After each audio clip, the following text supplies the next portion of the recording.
My name is Sam Vaknin. I'm the author of Malignant Self-Love, Narcissism Revisited, and despite the informal attire, I am a professor of psychology. Even professors of psychology can be casual.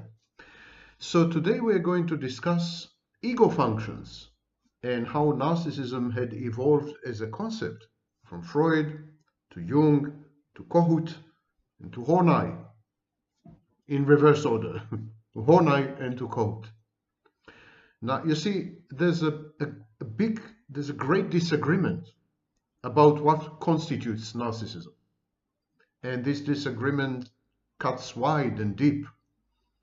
And even within the psychoanalytic community, not to say cult, the disagreements are very profound, let alone when you exit psychoanalysis, when you exit psychodynamic theories, when you venture into object relations, the British school, other schools, and then further, there's a serious problem to agree what is pathological narcissism. And today I want to give you a view of the concept and its evolution from a historical perspective. But before we go there, I'm going to answer one question, as had become our habit. One of you had written to me to ask, what are ego functions? I keep mentioning ego functions, ego functions. I keep saying that the narcissist has no ego, so he has to outsource his ego functions. He has to import them from the outside, from other people. And so, what are ego functions? I have discussed the ego in previous videos, and I encourage you to watch them. There is a big mess, big confusion about using the term. And so, for example, all the self-styled experts and wannabe coaches and what have you, with or without academic degrees, keep saying that the narcissist has an inflated ego, when actually the narcissist doesn't have an ego at all. The narcissist is indeed selfless in the sense that he doesn't have a self. He doesn't have an ego. Ego and self are not the same thing, by the way. The self is more of a Jungian thing. Ego is more of a Freudian thing. But the narcissist definitely doesn't have that entity, that construct, that performs critical internal functions. This is why the narcissist is parasitic. It relies on other people to perform functions that usually are carried out internally by healthy people. And what are these functions? Number one, reality testing. The ego's role is to alert the owner of the ego to reality. It's to tell the owner of the ego, listen, what you're going to do is wrong, it's going to have repercussions, it's going to have implications and consequences which are adverse, and you don't really want to do this. So the ego monitors, the ego in a way is hypervigilant. It monitors the environment, it surveys reality, and it brings back information and data to the individual, trying to somehow modulate, moderate, and control impulses and urges and drives, trying to modify behaviors in ways which would render them sublimated, socially acceptable. So the ego distinguishes what occurs in one's own mind from what is happening simultaneously in the external world out there. In other words, the ego is the personality construct that is in charge of informing the individual what objects are external and which objects are internal. The confusion between internal and external objects in, for example, psychotic disorders, in narcissism, in borderline, this confusion is an outcome of an ego that is malformed or not fully formed. Ego formation had been disrupted by trauma and abuse in early childhood. The ego negotiates with the outside world. It requires perceiving stimuli, evaluating them, classifying and categorizing them, and predicting the outcomes of actions. So reality testing is a crucial component of surviving in the world and functioning in the world and on the world. In other words, reality testing is the foundation of agency, personal agency, and self-efficacy. And of course, reality testing can be distorted, can be, for example, reality testing deteriorates in stressful conditions, under stress. And reality testing can give way to delusions, to hallucinations. And anyhow, reality testing is very selective. We process only 5% of the information, the data that we get from the environment. And reality testing also is clustered. It is divided into clusters. So there are many deficiencies, there are many glitches and bugs in reality testing. But all in all, it works well. When the ego is healthy, when the ego is integrated, the reality testing works well. If we observe deficiencies, chronic malfunctions in reality testing, we can safely say that there's a problem with the ego, either organic, medical problem, or psychological problem. Reality testing. The second function is impulse control. It is the ego which is in charge of managing aggressive or libidinal, erotic wishes. So it is the ego that postpones gratifications, that delays action, prevents immediate discharge or immediate release of the impulse via behaviors or even via symptoms. So when we see someone who has problems with impulse control, we can safely assume there's a problem with the ego. People who have trouble with anger management, road rage, sexual promiscuity, excessive substance abuse, binge eating, etc. These kind of people have a problematic ego. Number 3, regulation of affect, regulation of emotions and feelings without being overwhelmed, which is a prime indicator that, for example, people with borderline personality disorder, people with schizoid personality disorder, and to a large extent people with narcissistic personality disorder, don't have an ego. Simple. Because the borderline is manifestly and overtly emotionally dysregulated. She's overwhelmed by her emotions, and also she mislabels her emotion. The narcissist and the schizoid had chosen a different solution.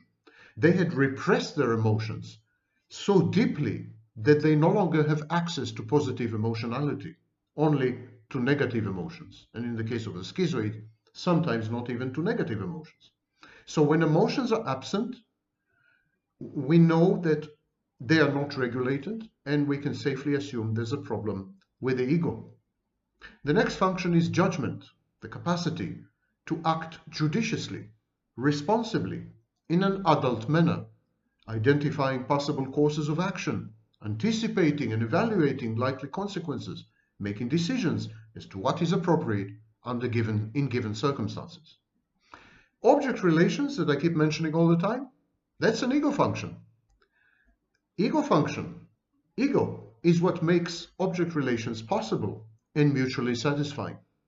Someone without an ego is incapable of having external object relations because they keep confusing external and internal objects. The individual can perceive himself as a whole, complete, separate, bounded object, entity, only when he perceives other people as similarly bounded and boundaried and separate. Separateness is critical. If we don't perceive other people as separate from us, we merge, we fuse, we lose our own separateness. And this is the role of the ego, object relations via separateness. That's the irony. You can get close and intimate with someone only if you recognize their autonomy, their separateness, that they are not you.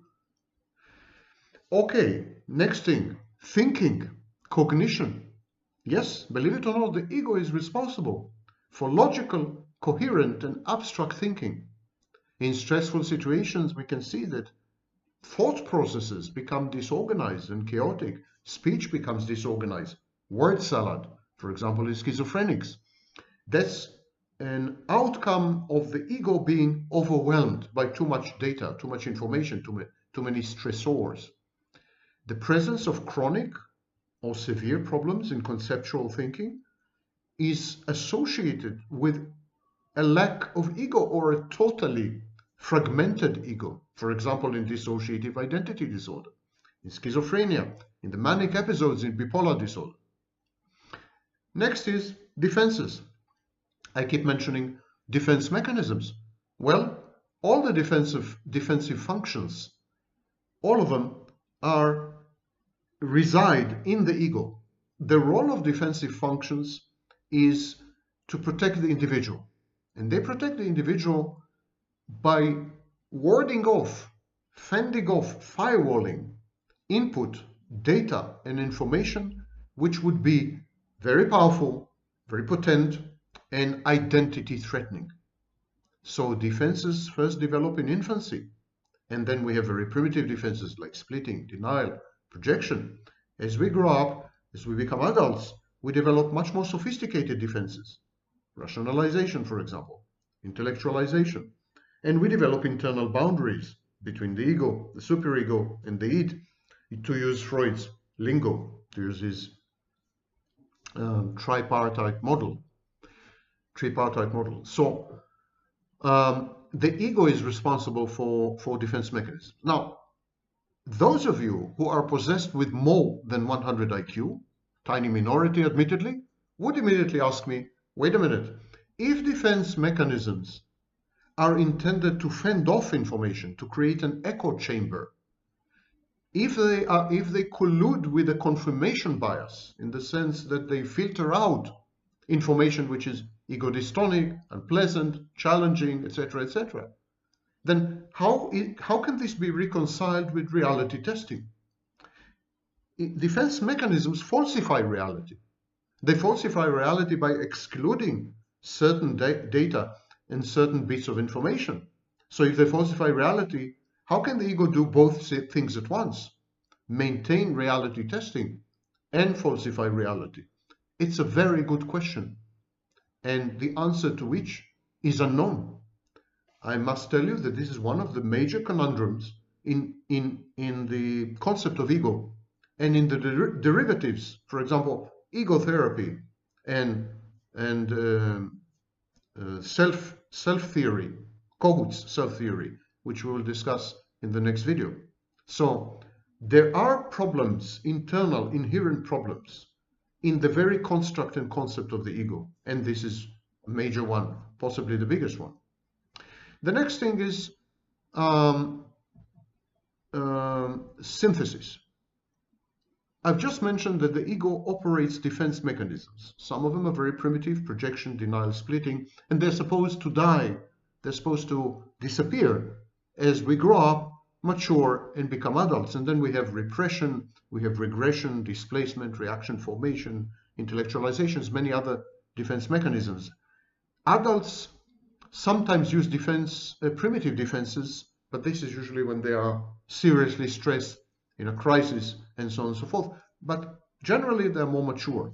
They're more mature because they have accomplished something called synthesis. The synthetic function of the ego is the capacity to organize and unify other functions within the personality. It enables the individual to think, to feel, to act in a coherent and cohesive manner. In other words, it is the core of identity. When we say, for example, oh, I know this guy, I know he's not going to do this, it's against his character. It's not in character. This is the synthetic function. The ego synthesizes everything so that it presents to the world a coherent, cohesive, not immutable, but close to immutable, close to unchangeable, definitely predictable version of who we are. And this is our identity. And people come to rely on our identity.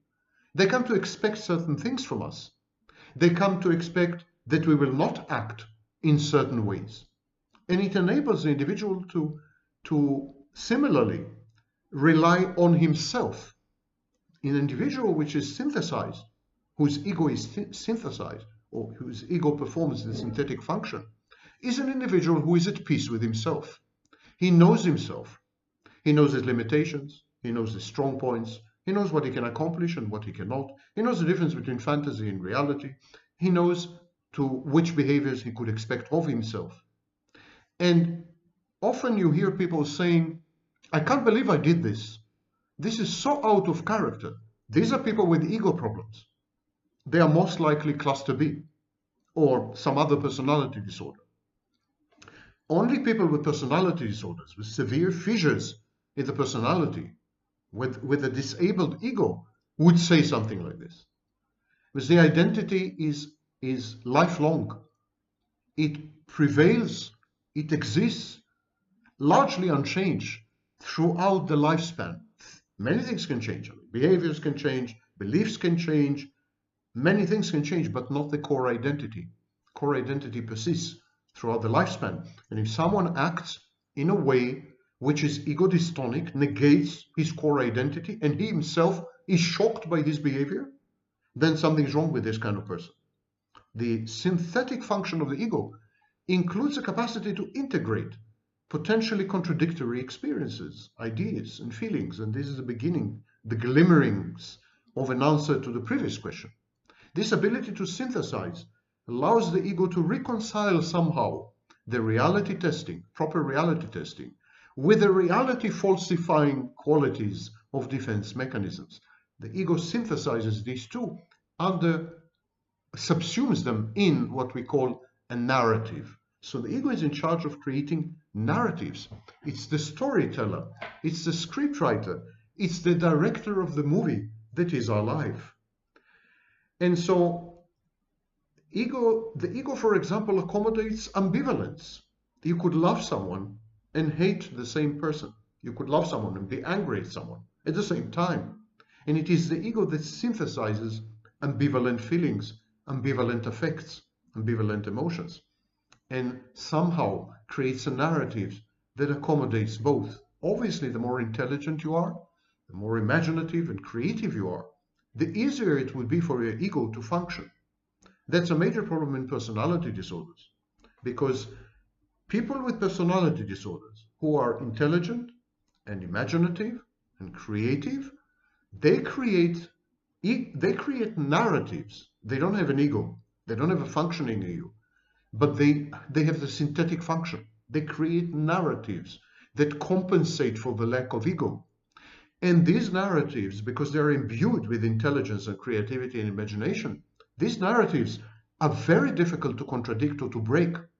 In therapy, these people are they've got their act together when it comes to the narrative. They are so convinced of their narrative. And of course, another name for this narrative is personality disorder. So these narratives, people without an ego or with a dysfunctional ego or malformed ego or non-integrated ego, they come out with compensatory narratives known as personality disorders. So these are the functions of the ego. And I will not go into each and every one of them. Each and every one of them deserves its own video, because each and every ego function is very critical, and so on. But that's an overview. According to Freud's theory is what we call a structural theory. There's a model, there's a graph, diagram, and there are three parts. Later he added more. There are several principles. It's a bit like the diagram of a physical machine, like a car, And so it's a structural theory. And there are libidinal eros or life-oriented impulses. There are aggressive, thanatic or death-oriented impulses. There's libido, there's destrudo or mortido. I mean, everything is neatly in its place. There's an id. The id is primitive, the id is childlike, the id has urges that it cannot control, it's impulsive, it's reckless, it's crazy, and so on and so forth. A bit like your husband.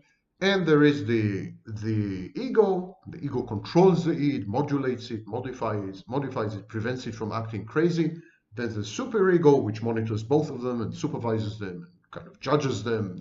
Sometimes we call it the inner critic if it's highly sadistic. And so In Freud's structural theory, all these impulses are continuously in conflict, and they are in conflict with each other, and they are in conflict with other processes.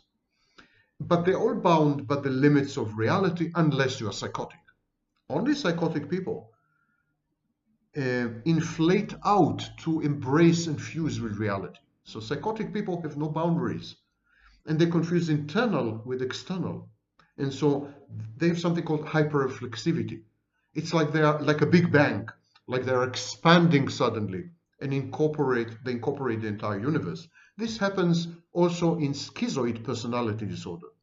The schizoid person expands to include other people, and he's so terrified of this process because he's not psychotic that he withdraws immediately. So at first he expands, he gets terrified, and then he withdraws totally, and then he's not in touch with anyone. He becomes a lone wolf. That's a schizoid element. And so reality imposes strict boundaries, strict limitations on what the ego can accomplish, and on ego functions, and on all the drives and urges and energy which are embedded in the ego and in the totality of the model. And these conflicts between these parts, if they are not properly managed, mainly by the ego, they lead to what Freud at the time called neurosis or neurotic symptoms. And today we don't call them neurosis anymore, but they lead to personality disorders and so on. And the idea is to reestablish the checks and balances, to reestablish the harmony between these. Each one has his role, and of course each role limits the other functions, the other constructs' roles. But conflict can be managed, can be avoided in order to generate psychological agency, in order to bring things to consciousness without disintegrating, in order to manage the energy that is pent up in the unconscious, and of course, most importantly, in order to allow the ego to function. And in ego psychology, this is called defense analysis, and I will discuss in my next video. I will discuss the history of the ego and how ego suddenly become narcissistic when it's actually the exact opposite. Ego is realistic, not narcissistic. Ego would never be grandiose, for example. So psychologists try to help the patient gain control over structures, internal objects, and processes by actually strengthening the ego or building it up from zero, from scratch. Just remember, ego is the opposite of narcissism. So when we say ego death, we're actually saying someone should become a narcissist. That's how much these gurus and mystics and coaches and experts towards whom I have the most profound contempt know what they're talking about and how they all mislead you. Thank you for listening. Next lecture, the historical antecedents and development and evolution of the very concept of narcissism. You can learn a lot about narcissists and their relationships with other people by listening to the next lecture, because this was the starting point. People like Freud and Jung, they were shocked. They were shocked by narcissistic manifestations and narcissistic misbehavior and narcissistic traits within relationships, for example, between daughters and fathers, between sons and fathers, between husbands and wives. They started the beginning, ironically, the beginning was relational. They were studying relationships. Only much later, with the development of personality theory and individual theory, only much later we atomized psychology.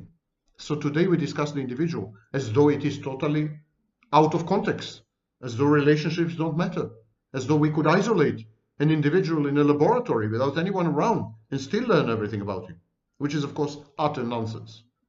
Psychology needs to go back to its roots: relationships, context, society, other people, emotions like love. Thank you for listening.